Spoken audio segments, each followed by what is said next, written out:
نحمده ونصلي على رسوله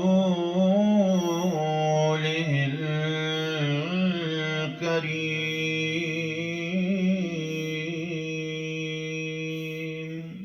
سبحان اللہ سبحان.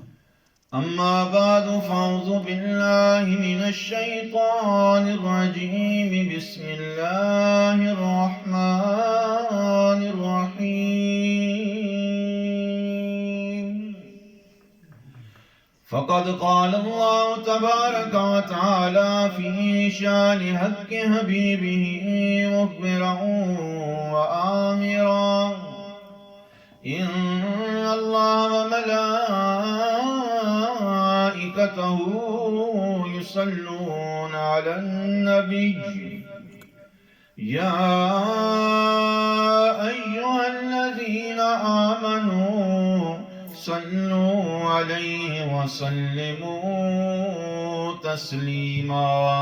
اللهم صل على سيدنا ومولانا محمد وعلى آل محمد. الصلاة والسلام عليك يا سيدي يا رسول الله، وعلى آلك وأصحابك يا سيدي يا جد الحسن والحسين.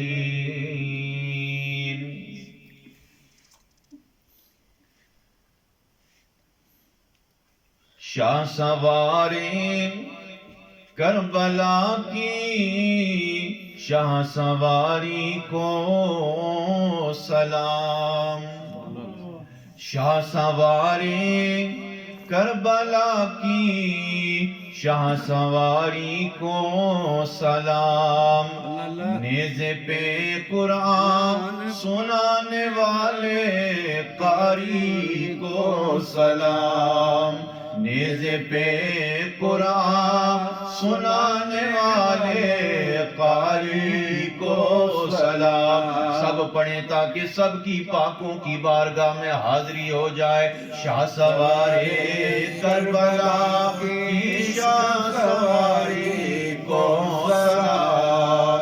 نیزے پہ قرآن سنانے والے قاری کو سلام. ظلم کی انتہا تھی پر خیمے سے باہر نہ آئی. ظلم کی انتہا تھی پر خیمے سے باہر نہ آئی. اے زینب تیری پردہ-داری کو سلام. اے زینب تیری پردہ-داری کو سلام. الحمدللہ، اللہ تعالی کا فضل و کرم ہے کہ جس رب کعبہ نے مجھے اور آپ کو دوبارہ زندگی میں مجلس مبارکہ بیاد جگر گوشہ رسول لاڈلہ بطول امام کرب و بلا حضرت سیدنا امام عالی مقام امام حسین علیہ السلام رضی اللہ تعالی عنہ و دیگر رفقا شہداء پاک بیبیاں جو میدان کرب و بلا میں جنہوں نے شرکت کی اور جن کو بعد میں شام کا قیدی بنایا گیا، تمام کی بارگاہ میں خراج عقیدت پیش کرنے کے لیے ہر سال کی طرح آج پھر جامعہ مسجد امیر ملت ٹرسٹ برمنگھم میں محفل پاک مجلس مبارکہ انعقاد پذیر ہے. اور آج آپ دیکھیں کہ اللہ تعالیٰ کا کتنا خاص فضل و کرم ہے کہ آج کی محفل بے عینی ہی آج ہی کی تاریخ 10ویں محرم یوم عاشور کو اللہ تعالیٰ نے آپ کو شرکت کرنے کا موقع عطا فرمایا۔ ہر سال کی طرح اس کی سرپرستی حضور مہر الملت سیدی و مرشدی پیر سید منور حسین شاہ صاحب جماعتی مدد اللہ العالی فرماتے ہیں، اور اس محفل پاک مجلس مبارکہ کی قیادت پیر طریقت صاحبزادہ پیر سید رشید حسین شاہ صاحب جماعتی ترمذی مدد اللہ العالی فرما رہے ہیں۔ مسجد کے ساتھیوں نے، پیر بھائیوں نے، بالخصوص ہماری مسجد کے صدر حاجی چودھری محمد اعظم جماعتی صاحب اور ان کے ساتھیوں نے آج کی اس خوبصورت مجلس مبارکہ کا اہتمام اور لنگر حسینیہ کا اہتمام کیا۔ اللہ تعالیٰ چودھری صاحب کی طرف سے اور جتنے ساتھیوں نے تعاون فرمایا تمام کی طرف سے اس عطیے کو پاکوں کی بارگاہ میں قبول اور منظور فرمایا۔ چند لمحوں کے لیے میں آپ کے سامنے حاضر خدمت ہوں۔ نیت اور مقصد میرے سنانے کا اور نیت آپ کے سننے کی اور حاضری کی اتنی ہونی چاہیے کہ فرشتے جو دائیں بائیں اس وقت ڈائری لیے ہوئے ہمارے نامہ اعمال درج کر رہے ہیں، وہ آج کی جگہ، آج کا وقت، آج کی تاریخ کو جمع کر کے آپ کے نام کے ساتھ لکھ دیں کہ آج اس بندے نے امام حسین کی مجلس میں شرکت کی تھی، قیامت کے دن یہی ہمارے لیے بخشش کا سامان بن جائے۔ قرآن و مجید کا مطالعہ کیا جائے، آپ کو بالترتیب فضائل سے لے کر شہادتوں تک۔ کل حضرت غازی عباس علیہ السلام کی شہادت کا ذکر میں نے آپ کے سامنے 1 گھنٹے کے قریب تک پیش کیا۔ اسی حال میں منبر شریف پر شہادتوں کا ذکر جاری ہے، موضوع ایک بے ترتیب جاری ہے جو اس نشست میں تشریف لاتے ہیں، لیکن بات آگے چلاتے ہوئے ٹو دا پوائنٹ باتیں چند کرتے ہیں تاکہ قبلہ پیر صاحب بھی اپنے ذوق اور شوق میں مجھے اور آپ کو پاکوں کا ذکر بذریعہ منقبت سنائیں۔ قاضی ثناء اللہ پانی پتی مجددی اپنی تفسیر مظہری کے اندر جہاں پر انہوں نے ایک چیپٹر، ایک باب تیار کیا ہے جس میں انہوں نے وہ آیات بینات جمع فرمائی ہیں جن میں اللہ نے اپنے محبوب کی اہل بیت کی عظمت کا ذکر بیان فرمایا۔ اس میں قاضی ثناء اللہ پانی پتی مجددی تفسیر مظہری بازار سے مل جاتی ہے، اس میں وہ تحریر فرماتے ہیں، لکھتے ہیں کہ اللہ تعالی نے ہر مومن پر، مسلمان پر لازم بلکہ واجب قرار دیا ہے کہ وہ اہل بیت سے محبت فرمائیں۔ یعنی لازم سے واجب، واجب وہ ہے جو فرض کے قریب ہے، فرمایا کہ ان پر ان کی محبت کیا ہے، لازم ہے، واجب ہے، ضروری ہے۔ آپ بلکہ یوں سمجھیں کہ آل نبی اولاد علی کی محبت ہمارے دین کا بھی حصہ ہے اور ہمارے عقیدے کا بھی حصہ ہے۔ اس کے بغیر کامیابی نہیں ہو سکتی، اس کے بغیر بندہ جنت کی طرف نہیں جا سکتا۔ رسول اللہ صلی اللہ تعالی علیہ وآلہ بیت وسلم نے ارشاد فرمایا کہ جنت کے نوجوانوں کی سرداری، یعنی جو نوجوان جنت میں داخل ہوں گے ان کی قیادت، ان کی سرداری اللہ نے حسن و حسین کو عطا فرمائی ہے۔ کہہ دی سبحان اللہ۔ اب اس جملے پہ غور کرنا، حسن و حسین کو عطا فرمائی ہے، یعنی آپ یوں سمجھ لیں، میں اپنے ذوق کے ساتھ ترجمانی کرتے ہوئے آپ کو سمجھانا چاہتا ہوں، آپ یوں سمجھ لیں کہ جنت کے مالک علی کے بیٹے، سبحان اللہ کہہ دیں سبحان اللہ. آپ کے ذوق کی ضرورت ہے, پیر سے کہہ دیں سبحان اللہ. آپ یوں سمجھ لیں کہ جنت کے مالک علی کے بیٹے ہیں, تو مالکوں کو راضی کیا جائے گا تب مالک ملکیت کے اندر آنے کی اجازت دیں گے. سبحان اللہ. اگر جو جس باغ کا مالک ہے آپ اس مالک کے بے ادب ہیں, اس مالک سے لینا دینا نہیں ہے, اس مالک کے دشمنوں کو آپ اچھا سمجھیں, تو کیا مالک اندر آنے دے گا؟ نہیں.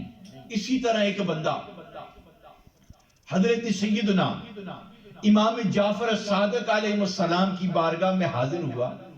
امام صاحب نے فرمایا کیا بات ہے؟ عرض کی کہ آپ میرے لیے دعا فرمائیں کہ اللہ مجھے جنت عطا فرمائے. آپ میرے لیے دعا فرمائیں کہ اللہ مجھے جنت عطا فرمائے. ابھی میں نے آپ کو کہا ہے کہ جنت کے مالک علی کے بیٹے ہیں, علی کے بیٹے ہیں. تو وہ مسکرا کر امام صاحب فرمانے لگے کچھ اور مانگ, جنت کے سامنے کھڑے ہو کر تو جنت مانگ رہا ہے. کچھ اور مانگ, جنت کے سامنے کھڑے ہو کر تو جنت مانگ رہا ہے. جنت میں کھڑا ہے, جنت کے سامنے کھڑا ہے, کیونکہ میں بھی علی کا بیٹا ہوں. پھر فرمایا یہ بتا کہ کیا تو اہل بیت اطہار سے پیار کرتا ہے؟ امام جعفر صادق علیہ السلام نے فرمایا کیا تو اہل بیت اطہار سے پیار کرتا ہے؟ عرض کرنے لگا ہاں امام صاحب, میں تو بڑی محبت کا اظہار کرتا ہوں, بڑا پیار کرتا ہوں. امام جعفر صادق نے فرمایا جا, پھر تجھے خوشخبری ہے, جو بھی میرے بابا کی اولاد سے پیار فرمائے گا میرا رب اس کو جنت عطا فرمائے گا. یہ جنت کا مقام اور جنت کا تعلق ہے. پتہ کیا چلا کہ جنت میں داخل ہونے کے لیے ویزا انٹری کی ضرورت ہے. نیو کنٹری میں آپ داخل ہو تو اس کنٹری کے ویزے کی ضرورت ہوتی ہے.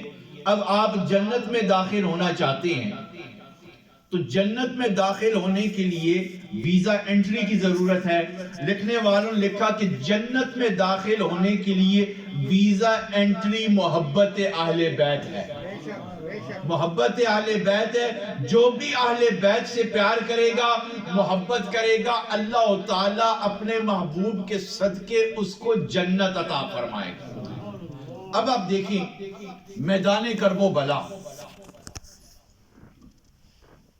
وقت اجازت نہیں دیتا کہ ہر شخصیت کی شہادت پہ روشنی ڈالی جائے, شہادت کی بات کی جائے. لیکن چلتے چلتے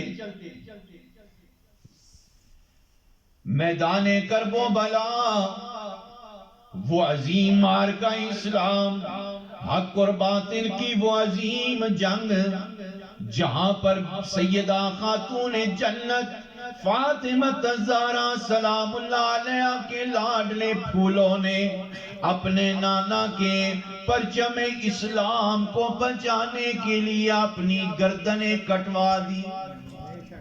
آپ دیکھیں تو کہیں ننھے چھ مالی عسکر کی شہادت موجود ہے. امام علی مقام نے علی عسکر کے لیے پانی مانگا, پانی کے بدلے یزیدیوں نے تیر چلا دیا. بچپنا بھی اللہ کی بارگاہ میں پیش کیا گیا. جوان 18 سال کا امام علی اکبر, جوانی والا, خوبصورتی والا, جس کے قد و کاٹ سے رسول اللہ کے جسم کی مہک آیا کرتی تھی, جس کی شکل و صورت اور دبدبے سے حیدر قرار کی شجاعت نظر آتی تھی. جوان علی اکبر نے جوانی میدان کرب و بلا میں لٹا دی. سیدہ زینب پاک کے 2 شہزادے اون و محمد نے بچپنا لٹا دیا. ہر ایک سپاہی, ہر ایک نے وفا کا پرچم بلند کر دیا. حضرت سیدنا امام علی مقام امام حسین علیہ السلام کا وفادار بھائی حضرت سیدنا غازی عباس علمدار میدان کرب و بلا کے تپتے ہوئے ریت کے میدان میں نانا رسول اللہ کی دین کے پرچم کو بلند کرنے کے لیے ایک نہیں بلکہ دونوں بازوؤں کو کٹوا کر اسلام کا علم بلند فرما دیتی ہیں. ہر ایک نے بے مثل قربانی عطا فرمائی، مقام و مرتبے والی قربانی پیش کی. میدان کرب و بلا میں جس وقت ہر ایک شخص کی قربانی پیش کی گئی تو آخر کار وہ وقت آیا کہ زینب کا بھائی، فاطمہ کا جایا، علی کی شجاعت کا تیور رکھنے والا،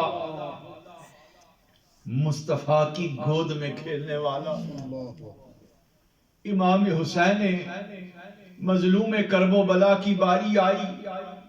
آج والا دن اور گزشتہ رات 9ویں اور 10ویں کی درمیانی سیدہ زینب کو خیمے میں خیال آیا کہ ہر ایک بارو باری جا رہا ہے، میں جا کر بھائی سے ملاقات تو کر لوں. سیدہ زینب زہرا امام علی مقام کے خیمے میں داخل ہوتی ہیں تو دیکھا کہ حسین کی زندگی کی آخری رات ہے اور قرآن کی تلاوت فرما رہے ہیں. آپ مسکرائی، امام علی مقام کے ماتھے پر بوسہ دیا اور فرمایا میرے بھائی تجھ کو مبارک ہو کہ تو دنیا میں آیا تھا تب بھی قرآن پڑھتے آیا تھا، دنیا سے جا رہا ہے تب بھی قرآن پڑھتے جا رہا ہے. یہ مقام اور یہ مرتبہ. فرمایا زینب اب تو میرے جانے کا وقت قریب آنے والا ہے.